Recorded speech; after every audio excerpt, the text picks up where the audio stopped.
నమస్తే. ఈరోజు మన స్టూడియోలో ప్రముఖ ఆధ్యాత్మికవేత్త వేదిక్ ఆస్ట్రాలజర్ గోనుగొంట్ల సురేష్ బాబు గారు ఉన్నారు. సో గురువు గారితో మాట్లాడేద్దాం. నమస్కారం గురుగారు. మణికంఠ గారు నమస్కారం అండి. గురుగారు, ఆగస్ట్ మాసం, విశేషంగా శ్రావణ మాసం, మకర రాశి వారి పరిస్థితి ఎలా ఉండబోతుంది? ఎలాంటి పరిస్థితులు వీళ్ళు ఎదుర్కోబోతున్నారు?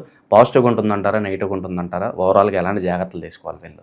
సో మనం మకర రాశి కనుక చూసుకుంటే వీళ్ళకి ఏలినాటి శని ముగిసిపోయిన తర్వాత ఫస్ట్ 3-4 మంత్స్ చాలా దూకుడుగా వ్యవహారం ఉంది. జూలైలో కొంచెం స్లో అవుతారు ఖచ్చితంగా, ఆల్రెడీ అయ్యి ఉండొచ్చు.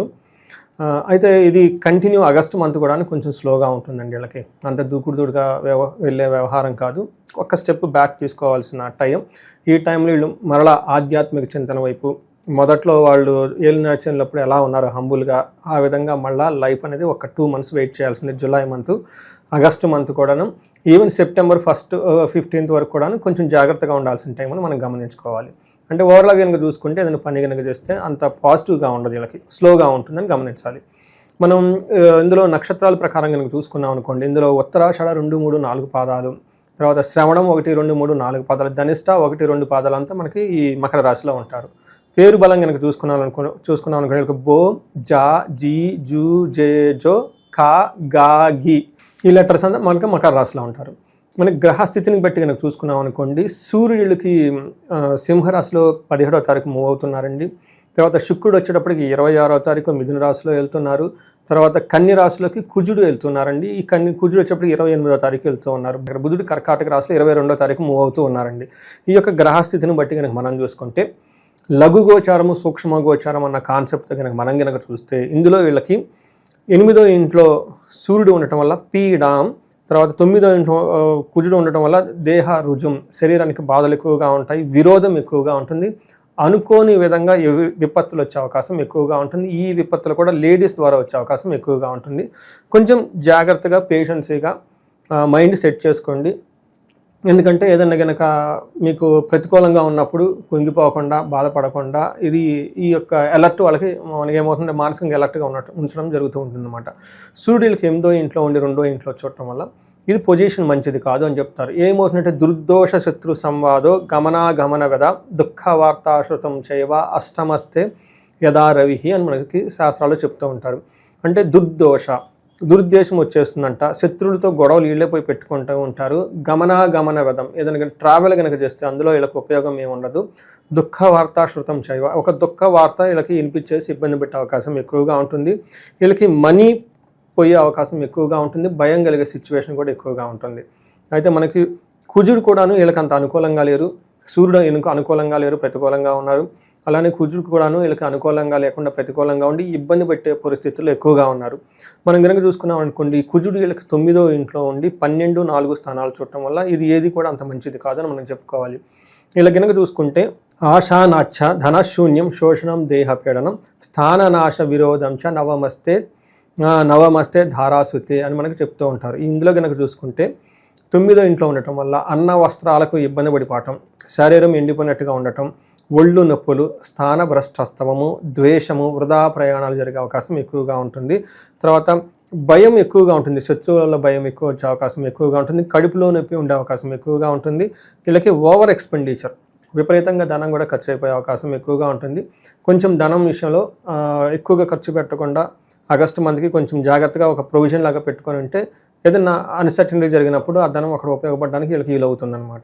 అలానే శుక్రుడు వీళ్ళకి 6వ ఇంట్లో ఉండటం వల్ల శుక్రుడు ఉన్న ఈ పొజిషన్ కూడా అంత మంచిది కాదని చెప్పాలి. ఇప్పటిదాకా వీళ్ళకి అనుకూలంగా ఉండి హంబులుగా ఉన్న వాళ్ళకి వీళ్ళకి రివర్స్ అయిపోయి వీళ్ళకి మీదకి ఏమంటారు యుద్ధానికి వచ్చే అవకాశం ఎక్కువగా ఉంటుంది. మనకి శాస్త్రాలు ఏం చెప్తారంటే విరోధ శత్రు పీడాం జ్ఞాతీనాం చ విరోధద ఆయాషో ధారాపుత్రే ద్వేష్టే భృగునందనే అని మనకి చెప్తూ ఉంటారు. మనం కనుక చూసుకుంటే వీళ్ళకి విరోధం వచ్చే అవకాశం ఎక్కువగా ఉంటుంది, శత్రువుల పీడ ఉంటుంది. జ్ఞాతీనాంచ అంటే మనకి బంధువులతో వైరం, కుటుంబ సభ్యులతో వైరము, అంతేకాకుండా ఆయాసో ధారాపుత్రే, ఆయాసం జరిగే పనులు ఎక్కువగా ఉంటాయంట. భార్యతోటి, పుత్రులతోటి కూడా గొడవలు వచ్చే అవకాశం ఎక్కువగా ఉంటుంది. అయితే ఒక విషయం వీళ్ళు కొంచెం చక్కగా ఉండొచ్చు. ఎవరైనా కనుక ప్రేమికులు, తర్వాత లవ్ రొమాన్స్ ఉన్న వాళ్ళకైతే అనుకూలంగా ఉందని మనం చెప్పుకోవచ్చు. ఇక ఈ రాశిలో ఏ నక్షత్రాలు ఉంటారు, వాళ్ళకి ఎలా ఉండబోతుంది గురుగారు? మన నక్షత్రాలు కనుక చూసుకుంటే ఉత్తరాషాఢ, శ్రవణం, ధనిష్ట 3 నక్షత్రాలు ఇందులో ఉంటాయండి. ఇందులో ఉత్తరాషాఢ వాళ్ళకి, శ్రవణం వాళ్ళకి, ధనిష్ట వాళ్ళకి దరిద్రము అని చూపిస్తుంది. అంటే ఫైనాన్షియల్గా ఇబ్బంది పడే అవకాశం ఎక్కువగా ఉంటుంది.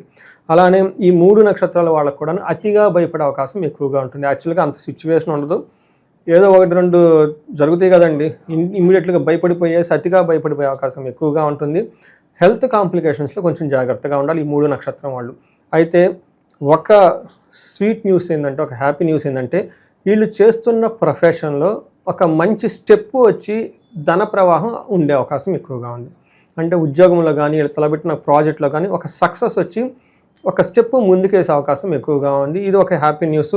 వీళ్ళకి రాజ్య లాభం చూపిస్తూ ఉంటుంది. ఉత్తరాషాఢ నక్షత్రం వాళ్ళకి మాత్రం గాయాలయ్యే అవకాశం ఎక్కువగా ఉంటుంది. ఇక ఈ శ్రావణ మాసం విశేషంగా ఎలాంటి పరిహారాలు చేసుకుంటే బాగుంటుంది అంటారు? ఫస్ట్ పరిహారం అండి, శ్రావణ మాసంలో ఇందాక మనం చెప్పుకున్న పండగలు విశేషాలన్నీ చక్కగా గడుపుకోవటం. 2 కుటుంబ సభ్యులతో ఒక్క స్టెప్ ఎన్నిక్కి తగ్గి అందరితో అడ్జస్ట్ అయ్యే విధంగా చక్కగా మాట్లాడుకోవటం.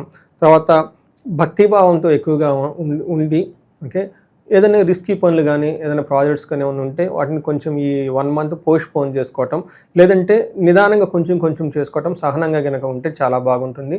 రెండోది మకర రాశి వాళ్ళకి నాకు ఎక్కువ ఫోన్ కాల్స్, వాళ్ళకి ఏలినాటి శని అయితేనేమంటే అయిపోయిందా కానీ అప్పుడు పడిన బాధలు, ఈ ఫైనాన్షియల్ ప్రాబ్లమ్స్, వీళ్ళు ఇంకా చాలామంది ఫోన్ చేస్తూ ఉన్నారు, నాకు ఫోన్ కాల్స్ వస్తూ ఉంటాయి. ఇలాంటి వాళ్ళకి నేను ప్రతి నా వీడియోలో చెప్తాను, కుబేరు పాశుపత అభిషేకము, లేదంటే మహాలక్ష్మి విశేష హోమం చేయించుకోమని చెప్తూ ఉంటాను. అవి 1-to-1 ఒకరికి వాళ్ళ ఇళ్లలో చేశాను చాలామందికి. అయితే కొంచెం ఎక్స్పెన్సివ్ అవడంతో చాలామంది చేయించుకోలేక ఎంక్వైరీ చేసి వదిలేస్తున్నారనమాట. సో అలాంటి వాళ్ళ గురించి ఇవి రెండు ప్రోగ్రాములు ఆగస్టు 21 లాస్ట్ శుక్రవారము, 22 లాస్ట్ గురువారం, లాస్ట్ శుక్రవారం అనమాట. ఈ రోజున ఈ 2 ప్రోగ్రాములు సామూహికంగా చేయటం అయితే జరుగుతూ ఉందన్నమాట. అనౌన్స్ చేసి అంతా ప్లాన్ చేస్తూ ఉన్నాము. ఇందులో వాళ్ళ స్వహస్తాలతోటి, నెయ్యితోటి పార్థివ శివలింగం అంటే పుట్టమటితో చేసిన శివలింగానికి వాళ్ళంతా వాళ్ళు నెయ్యితో అభిషేకం చేసుకునే ఒక అవకాశం ఉంటుంది. అలానే విశేష హోమం, అమ్మవారికి సంబంధించిన విశేష హోమంగా ఉన్న తామర పూలు, తర్వాత నెయ్యి లాంటి అమ్మవారికి సంబంధించిన దినుసులతో విశేష హోమం చేయటం కూడా వాళ్ళ స్వహస్తాలు వాళ్ళు చేసుకున్న ఒక ఫెసిలిటీ సామూహికంగా చూస్తూ ఉన్నాం అనమాట. అయితే ఇది నెంబర్ ఆఫ్ పార్టిసిపెంట్స్ వచ్చిన దాన్ని బట్టి, ఇన్కమ్ని బట్టి గ్రాండ్గా చేయడానికి సెలబ్రేషన్స్ అన్నీ చూస్తున్నాం అనమాట. అగైన్ ఇది ప్రేక్షకులు వాళ్ళు ఎంక్వైరీస్ వచ్చిన దాన్ని బట్టి, వాళ్ళ క్యూరియాసిటీని బట్టి అది ప్రోగ్రామ్ అనేది సక్సెస్ అయితే ఉంటుంది. బట్ మేము చేయాలని అయితే సంకల్పం తీసుకున్నాము. ఇలాంటి కనుక ఎవరైనా కనుక ఫైనాన్షియల్గా ధనం వచ్చి వాళ్ళ దగ్గర నిలబడకపోవట్లేదంటే కుబేరుని యొక్క కృప లేనట్టు, అందుకని చెప్పేసి కుబేరు పాశుపత అభిషేకం. అమ్మవారికి సంబంధించి 2 హోమాలు చేస్తాం. ఒకటి వచ్చేటప్పటికి శీఘ్ర ధన ప్రాప్తి, ధనం వెరీ క్విక్గా రావడానికి. కొంతమంది ఏ జాబ్ చేసినా 99% దాకా వస్తారు, లాస్ట్లో వెనక్కిపోతుంటుంది అనమాట. ఏది వచ్చినా లాస్ట్ దాకా వస్తుంది, లాస్ట్లో వెనక్కిపోతుంది. ఇలాంటి వాళ్ళకి ఈ హోమం చేస్తే ఒక స్టెప్ ముందుకు వెళ్ళిపోయి అవకాశాలు అందిపుచ్చుకుంటారు. తర్వాత నష్ట ద్రవ్య ప్రాప్తి అంటే ఏంటి, ఎవరికైనా కనుక ఏదైనా డబ్బులు ఎంతమంది పొయ్యి ఉంటే, నష్టం వచ్చి ఉంటే, లేదంటే వీళ్ళ మనీ వేరే వాళ్ళకి ఇచ్చేసి వాళ్ళు తిరిగి వీళ్ళకి ఇవ్వకుంటే, ఇలాంటి వాళ్ళంతా కూడా ఈ నష్టద్రవ్య ప్రాప్తికి సంబంధించిన ఈ హోమం చేస్తూ ఉన్నాం. ఇందులో కనుక పార్టిసిపేట్ చేస్తే అమ్మవారి యొక్క కృప వల్ల వాళ్ళకి విశేషంగా ధనం లాభిస్తుందని చెప్పేసి మేము భావించి ఇది సామూహికంగా చేయడానికి ప్లానింగ్లు చేస్తున్నామండి.